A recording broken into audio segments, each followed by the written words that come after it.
new business here. Item A, consider not to take action to amend the escrow contract with FEDC and Eric and Lisa Rodriguez to reflect lot 1, 2 acres in the Lona subdivision according to the map for plat thereof. Recorded in volume 9, page 85, map and plat, records, Wilson County, Texas. This issue was put on because eventually a couple weeks ago there was a question regarding the finances for this project, and after some discussion with the people, with the parties that were involved, with Rodriguez, the lender, and the title company, the matter was resolved. So at this point they informed us that we didn't have to take any action. The matter will be signed off, and everybody's happy about it. So we didn't have to do anything on this particular item. I guess we'll have a motion to, I guess we'll table this. We take no action. Take no action. Have a motion, take no action. So moved. All in favor? Aye. All opposed? Action passes. Item D, consideration and action to change signatures on FEDC CDs from Mariano Sanchez, Mark Mitchell, S.E.M. Pettis, and Daniel Tejada. New signatures are as follows: David Strozier, Jason Vitale, Andy M. Eubanks, and Raymond M. Ramirez. This was put on there because this is I think this is the last cleaning up process of the bank records. So we found that these folks are still listed. So I thought it was a good idea to get this cleaned up, and then they need this reflected in the minutes, so they can't change it. So that's the purpose of this. I make a motion to change the signatures on the FEDC signature with Wells Fargo from Mario Sanchez, Mark Mitchell, Jesse Pettis, and Daniel Tejada, and the new signature will recite any of the following two: David Strozier, Jason Vitale, Andy Eubank, and or Raymond Ramirez. A second. All in favor? Aye. All opposed? Motion passes. Item C, discussion on legal counsel position. David, maybe, and this may take a little while. I don't know what Mr. Heimer may have some pending action and getting back to his place. Maybe we can change it around, take him, and then we'll finish up with whatever, if the board is willing to do that. Which item did you want to skip to? We'll go back to item 1 under E, industrial park, and we'll come back to C, Come back to D, C. and D. Okay, item E, discuss and review the following FEDC projects. Item 1, industrial park, Rancho Grande. Okay. We have with us tonight Larry Heimer, who's the engineer, and who's been working on this project for quite a while. I think I'll just turn it over to him, and he can bring us up to date. Yeah, I know that right now we have a pending permit for the entrance to the industrial park, and I'm hoping that within the matter of a month or so, hopefully that we can get that permit from TxDOT so that we can start building that road for the tenants that we have at the industrial park. Okay, cool. Well, I guess just to kind of summarize my involvement in the project, back in, I guess, last summer, I was asked to get involved to help getting a driveway permit renewed from TxDOT. Y'all had 3 driveway permits that were issued back in 2010, I believe it was. One driveway was built, and then there were 2 other driveways proposed, but those had expired because they hadn't been built. And so in that process, TxDOT kind of changed their process quite a bit because of all the activity down here with the Eagle Ford, all over the heightened awareness of traffic. And so they initially had asked us to, describe the project, and it was, shown to be a sort of public road coming in with access to quite a bit of land back here in the back. And there was a lot of concern of traffic, and and so TxDOT initially came back and said for us to get a driveway permit, we would need to do quite a bit of work on 537 as far as widening, creating right turn lanes and left turn lanes. That was for pretty much the entire frontage of the property, which was, a lot of money, much more than anybody ever thought. And so since that time, we did quite a bit of work related to that design to identify what was required. Of course, when we presented that to I guess Mr. Paris, there was a lot of concern about the cost, and I believe it kind of sat on hold for a while. Nothing happened there. Again, I wasn't involved with that part, but a few months later, this is toward the fall of last year, TxDOT came back and said they had kind of re-looked at it and they kind of changed what they were going to require. And so we were able to start pulling back away from that requirement. So at this point where we are today, they have, as of last week, they indicated they described what they would want, and it was more of a standard type driveway section with a little bit of flare coming off 537 going into the site. And we're in the process now of preparing the final construction plan for that, which they indicated they will issue just a driveway permit. They won't require us to go through a donation agreement process with TxDOT. Initially, they said to do this amount of work they were going to require approval by the Texas Transportation Commission members to approve that. So it was a lengthy process, but as of last week, they came back and just kind of provided us what they thought was the minimum requirements. And of course, it was a great change in their direction, and so that's going to be less costly, obviously much less cost. And so we're working on completing the construction documents for that driveway approach. That I can kind of show you what they've indicated they want. I'll give you a copy of the plan they had emailed to me.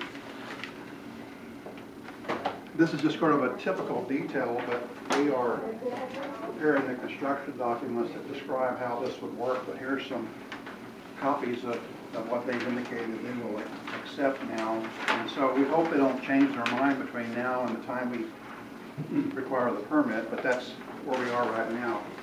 And as you see, that's it's still some work involved, but it's not near what it was before with the lengthy decel lane and left turn lane movement. So that's what we're working on right now as far as the construction documents that identify cross sections and grading in the right of way to accommodate the driveway, and should have that back to them by sometime next week.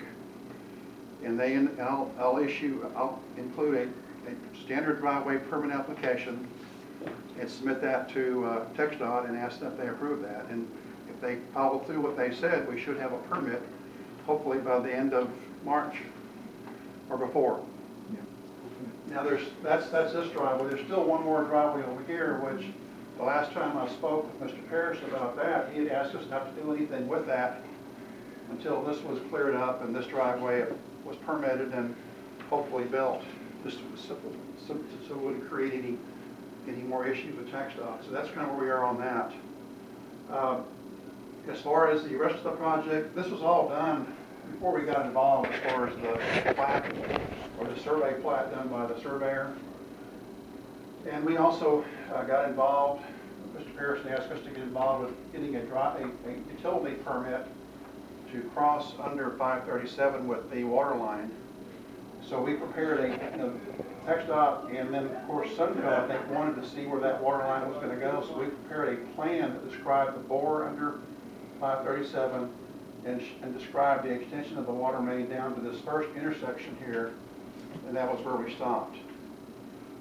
We'd also at that same time, Mr. Parrish had asked us to prepare a road plan that kind of followed what had been built. We went out and surveyed the location of the base material and the grades on that. And we prepared a plan and profile for this section of the road from here to there.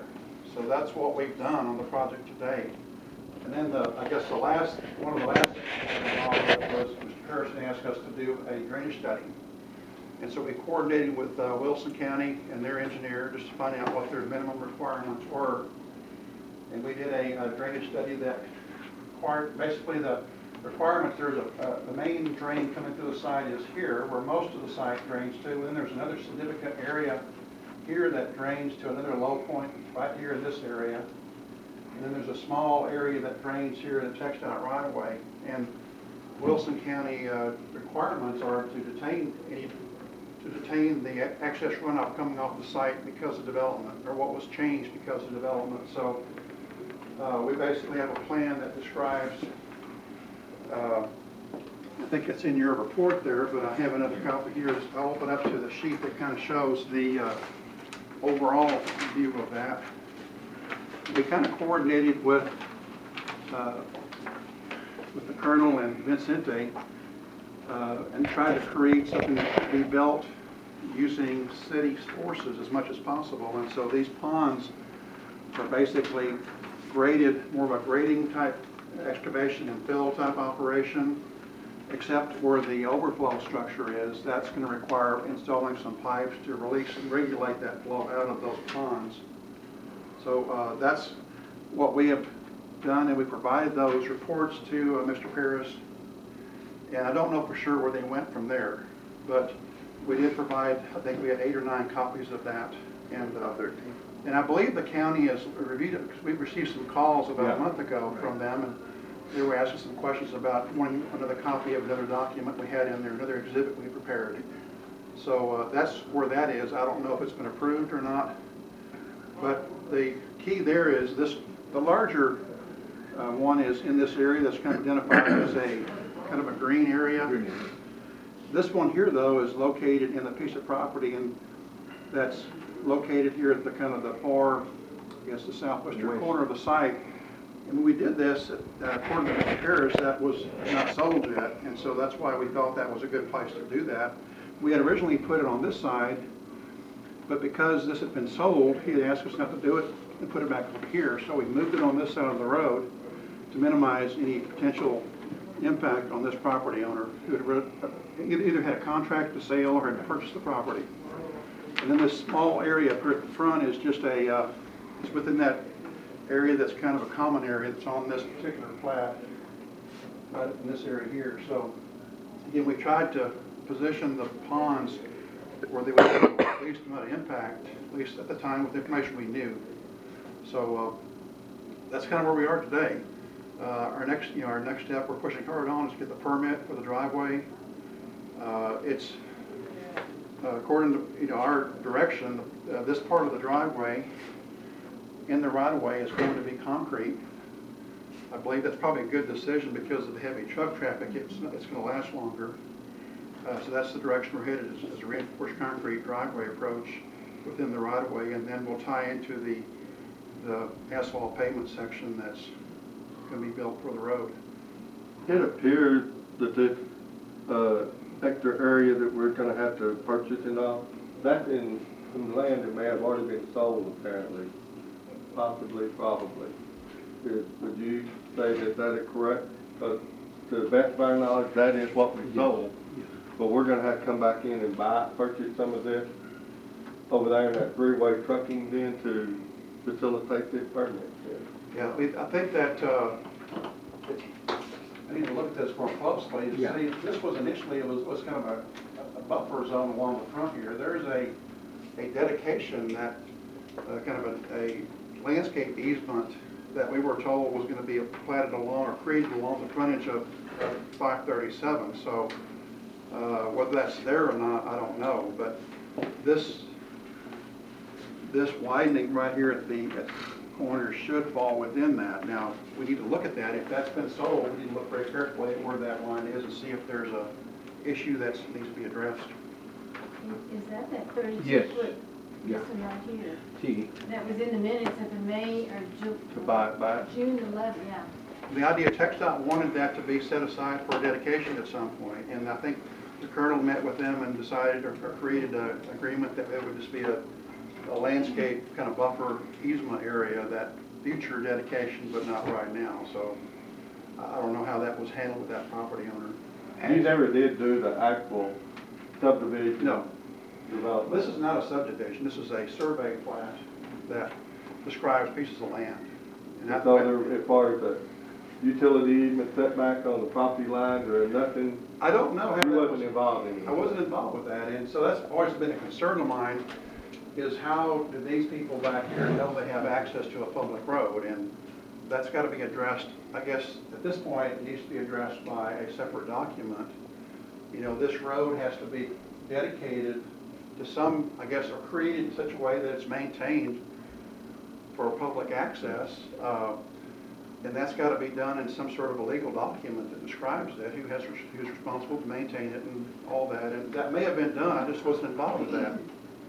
So by simply drawing up a survey plat showing it doesn't necessarily create that. Is Texas not gonna allow these other people to have access that, where they're landlocked from the entrance, so, Well, I mean, I think that's, on the front?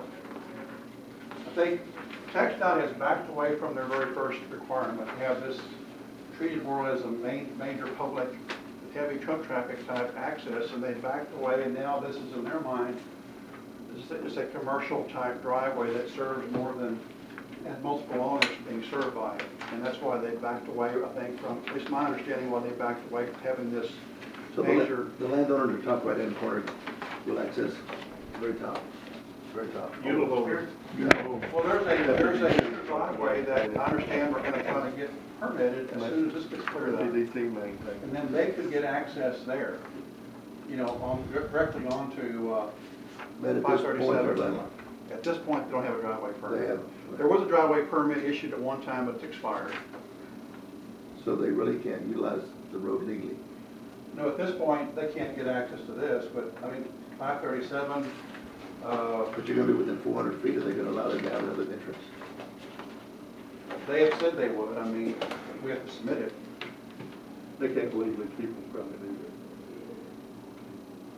I mean, TxDOT's aware of driveway 1, 2, and 3, and we keep talking about 3 driveways. We have never backed away from that, and the only reason we haven't submitted this one to get reestablished is because the colonel wanted to make sure that that was, because there were so many issues associated with this driveway. Initially, it was going to be a very expensive widening of 537 because of this driveway, but for whatever reason, TxDOT has backed away from that right now. And it's going to be more like a standard kind of commercial type driveway that'll be the same width as the road. It's not going to be, by all means, it's not a small driveway, it's a major commercial type driveway.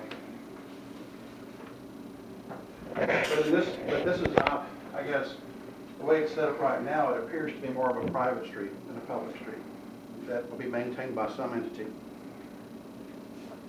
Well, there is an interlocal agreement that says that the FEDC is responsible for those roads, so I think that part of it's been addressed Okay. in that agreement. But as you can see, our concern is that there's a lot of things that have been done without the planning involved. And typically, when you have a road like that, what is usually a setback that you want for utilities? Well, typically, the utilities will, the poles will be set just inside the right-of-way line or inside the road right-of-way, and there will be a 14-foot utility easement for the overhang of the lines on the private property. That's typically what we see around this area. Right. Now, if there's lines crossing across here, crossing like between here and there, there'll be like a 28-foot easement to cover an overhead line, 14 feet on each side. That's typically what they'll want. So there's never been any type of engineered plan for the road? It was, we did a plan and profile from here to there. We basically surveyed what had been built and tried to match that base section as close as we could. Right up here at the very beginning, this road, the base road kind of turns and goes out of this right-of-way area slightly in this area. And our plan's gonna correct that and bring it back to where it's here, where it's shown on the plat. Right now, that base that you see is coming into this lot a little bit. So the base material there, if something is done, would it have to be re-tilled and? Well, this portion of it, I guess in conjunction with the construction of this concrete driveway, that'll have to be, relocated or new material brought in right there to tie that in properly. We have a plan that kind of shows how that looks. I'll have a copy of that with me here tonight. There's the existing base on the road that have any engineering, has it been, is it approved by anything or done any, it's just there? It was just put there. No specs, no anything as far as, Right, I have no idea. so it wouldn't be suitable to go put asphalt on top of it? Well, it might be. I don't know what's there. I mean, we created a section, and we did a plan. We said I'll show you what we prepared. This is a copy. Thank you. We had indicated on the plan what should go there based on kind of Bear County, Wilson County standards. We identified the road, the grades on the road, and then a typical section for that, and that's kind of follows standard Wilson County type standards. But this was created after the base was put down, and so I don't know if the intent was to come back and add more base to it. The impression I got was that they had put in the base that was required by the local or by Wilson County standards, but I don't know for sure if that was the case or not. Well, the problem with that was it never was, tested for anything. Well, yeah, it's been there so long that it's probably compacted with all the traffic on it. The question is, how thick is it? Yeah. And that would be something maybe we want to verify is how thick is it? Is it thick enough to hold up for that traffic load? And if it's not thick enough, maybe we should bring in and add another course of base on top of it before we put the asphalt or the surface treatment down. But we could do a study on this existing part to see what it would take to at least get it to county specs. Yes. Okay. Right. Without having to re-pick up the whole thing and Right. rotate the wheel. I would say you'd want to just verify how thick the base is. I'm sure the compaction is fine, and then I'm sure the material came from a limestone, crushed limestone. It looks like crushed limestone base. All we want to do is verify the thickness of it, and then if need be, we would want to add another course of base material on it and get that graded and compacted before you put the surface treatment on it. And that may or may not be required. I mean, it may be fine, but we need to have someone verify how thick that base is and see if it's up to standard or not. And who does that? Well, normally a testing lab will do that. It's kind of their pricing is based on how many tests they do, and And then if you do engineer the roads, then of course there's compaction tests that need to be done as well. Right, you want to check density to make sure it's been compacted. So if we find out that the base is thick enough, it may be, because there's been so much traffic on it, it may be fine.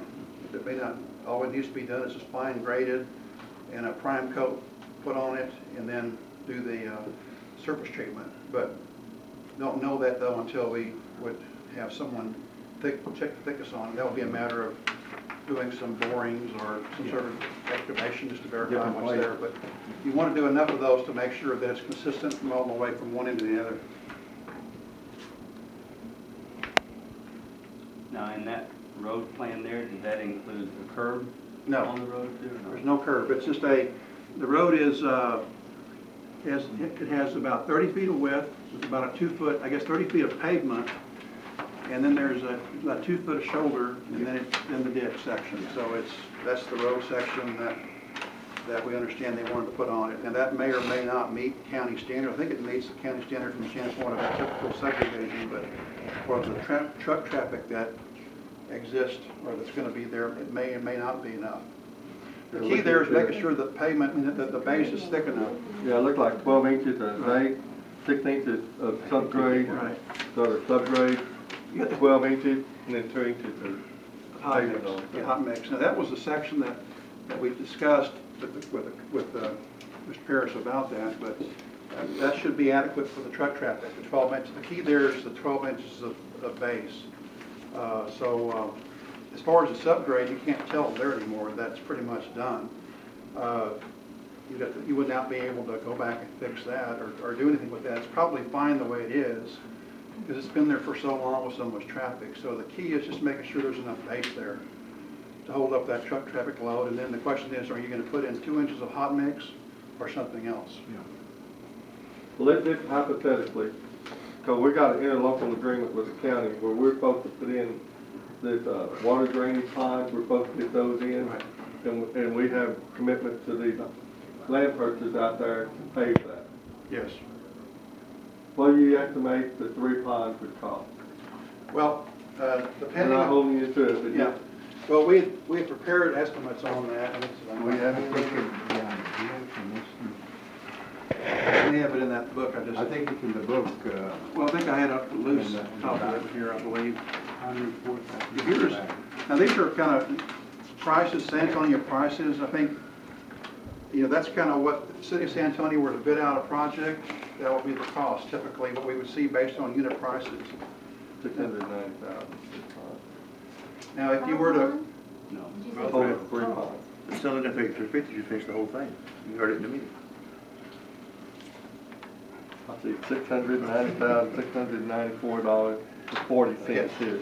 what those are just unit price, city of San Antonio bond projects. That's what they get when they do a project for projects in this area. Now, whether that applies here or not, I don't know. But I think the plan was, I understood it from talking with Vince and Mr. Parrish, that they were going to use equipment that was available here or something to do that excavation and the embankment. Then probably the more difficult construction is just the construction of the overflow and the pipe outlets of these ponds is what you have to be most careful with. So your plan already has the design and the... Well, we've identified the location and the design size of them. We haven't prepared construction documents that you would go out to bid and get pricing on, but we've identified their design, the size, the volume, the shape, what they need to look like. But as far as doing the construction details, no, those are not construction plans.